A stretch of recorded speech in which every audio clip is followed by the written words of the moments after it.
What's up guys? Bersama saya Hanif Muafa Atala ya. Saya baru ada di Jogja sekarang, di Malioboro tepatnya. Hari ini saya akan mewawancarai beberapa orang lah untuk masalah bullying dan lain-lain. Untuk lihat videonya, check it out.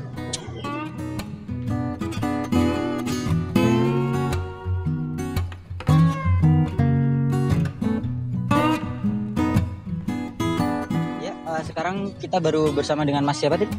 Haikal. Oh, Mas Haikal. Mas ini sebelumnya masih kuliah atau udah lulus? Masih kuliah di UGM ya, kalau nggak salah. Masih di UGM. Nah, saya ingin bertanya soal pendapat tentang bullying. Kalau Mas tahu bullying kan? Nah, kan sekarang banyak nih, kalau misal lihat di berita-berita tuh banyak kasus-kasus anak-anak sekolahan gitu membuli-buli itu kan, Mas. Nah, Mas saya sendiri pernah nggak melakukan bullying? Secara tidak langsung pernah. Secara tidak langsung pernah ya? Itu dalam bentuk apa bullyingnya, seperti apa? Biasa sih kalau sekarang ini kan, tapi bullying itu saya biasanya ke teman dekat sih. Oh, ke teman dekat ya? Teman dekat. Yeah. Kalau ke teman dekat biasanya kita nggak ada gap, bicara bebas. Oh ya, jadi kayak misal eceng-ecengan biasa gitu ya? Oh, jadi itu menurut Mas itu kalau misal udah teman deket itu melakukan bullying itu ya normal-normal aja gitu ya? Menurut saya wajar sih. Wajar ya? Masih di batas kewajaran sih, udah masih biasa menurut saya. Oh, jadi kayak oh ya udah paling kayak ngumpetin sendal atau apa gitu udah biasa ya. Udah biasa. Nah, kalau misal akibatnya ada, kalau misal ada kalau Mas melakukan bullying ke orang-orang gitu, kalau misal sakit hati itu akibatnya sama orang tersebut apa? Banyak sih. Salah satu sama. Kalau akibat bullying kan salah satunya bisa depresi. Itu yang paling parah, bisa depresi. Dan ujung-ujungnya nanti dalam berperilaku tidak fokus. Misal kalau yang lagi sekolah tidak fokus. Dan paling parah itu ada kasus di Indonesia itu korban bullying sampai bunuh diri. Nah, itu juga ada beritanya gitu juga. Nah, terus kalau misal saran buat orang-orang itulah, orang-orang yang melakukan bullying itu jangan melakukan bullying seperti apa? Kalau untuk saran secara umum aja ya, secara umum aja sih, untuk yang sekarang terutama generasi milenial dan ini ya, lebih baik para pengajar itu lebih peka terhadap fenomena yang sekarang. Untuk dalam pengajaran di kelas itu disisipkan tentang bagaimana sih cara berperilaku berteman itu yang baik seperti apa gitu, untuk lebih menghindari bullying yang seperti itu. Oh, jadi kayak misal di dosen-dosen atau guru-guru itu sebaiknya juga memberikan norma-norma itu dalam pembelajarannya. Nah, tapi kan apa namanya? Kalau apa perlu juga misal ada yang masih bandel itu perlu ada hukuman juga atau ada sanksi-sanksi tertentu gitu untuk bullying sendiri? Kalau untuk yang masih bandel-bandel itu menurut saya sih ada treatment sendiri ya, nggak bisa disamakan antara anak satu dengan anak yang lain, itu nggak bisa disamakan. Paling nggak ada treatment khusus dari orang yang khusus juga. Oh, jadi lebih baik ada bagiannya lah gitu ya untuk mengurus treatment tertentu. Oh gitu, oke. Ya sudah, kalau misal menurut Mas tadi kan ya kalau misal untuk teman dekat aja ya melakukan bullying ya. Ya kalau di batas wajar sih nggak apa-apa menurut saya. Menurut Mas ya nggak apa-apa. Ya udah, itu aja dari Mas dan aku ya Mas. Terima kasih Mas atas pendapatnya. Oke. Ini sekarang baru sama Mbak Lisa. Oh Nisa, Mbak Lisa. Ya.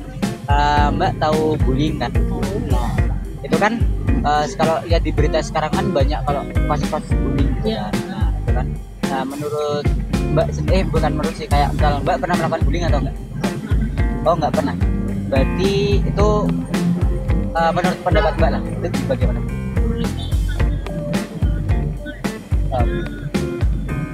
Jangka panjangnya itu bisa bikin masa depan seseorang itu mencemaskan lah ya, mengkhawatirkan lah.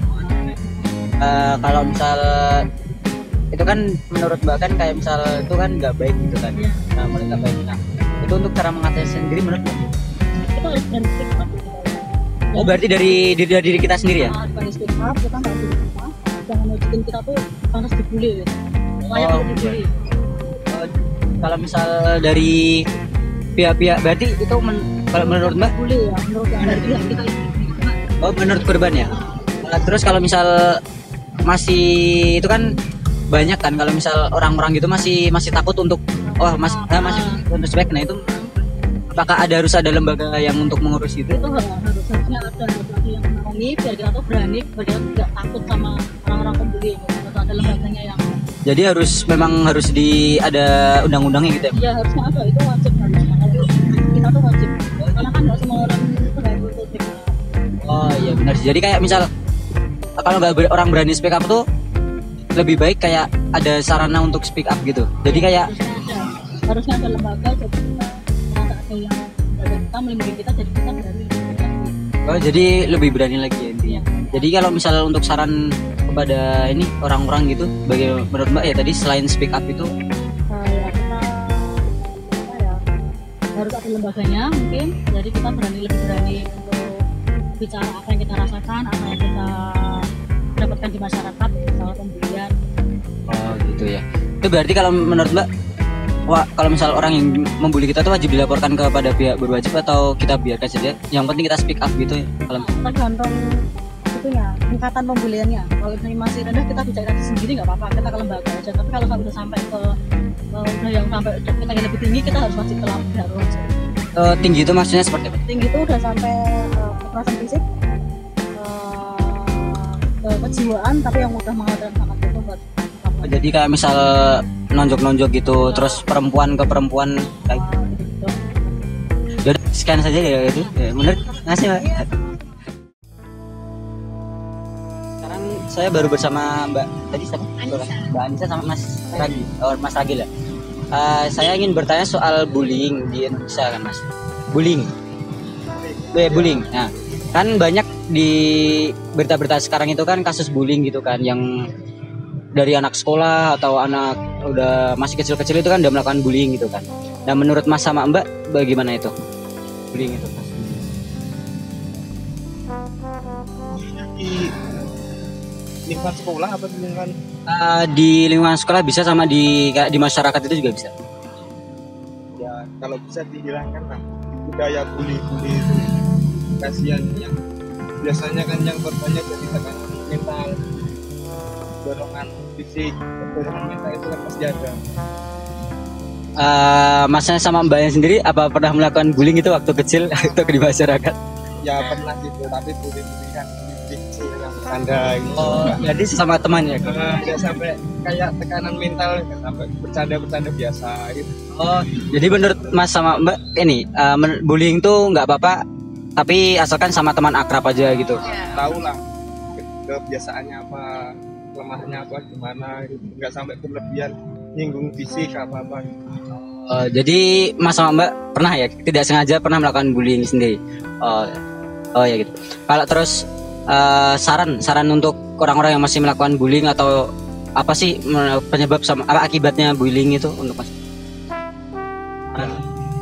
Kalau sama teman-teman akrab aja yang tahu biasaannya, tahu apa sih dia nggak sukanya di apa, biasa bullyingnya di apa. Kalau sama yang teman baru kenal, janganlah bullying parah.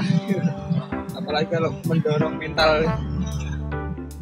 Terus kalau misal cara mengatasinya, kalau cara mengatasi untuk orang-orang yang bullying itu, apakah harus ada lembaga yang mengurusi atau dari diri kita sendiri? Kalau menurut saya ya, pertama kan pendidikan dari lingkungan orang tua, lingkungan pendidikan itu kan yang pertama memberi ilmu kita itu budaya. Jadi kayak lingkungan sekitar yang harus mendukung gitu ya. Kalau misal ini apakah harus ada lembaga yang kayak misal orang ini melakukan bullying kepada kita, apa kita harus melapor juga ke pihak berwajib atau gimana? Saya rasa enggak sih. Oh jadi nggak perlu di ya? Menurut itu saya rasa enggak. Oh enggak perlu. Nggak berarti nggak sampai ke ranah hukum itu, nggak usah. Ya udah, Mas terima kasih, sama Mbak terima kasih atas pendapatnya ya.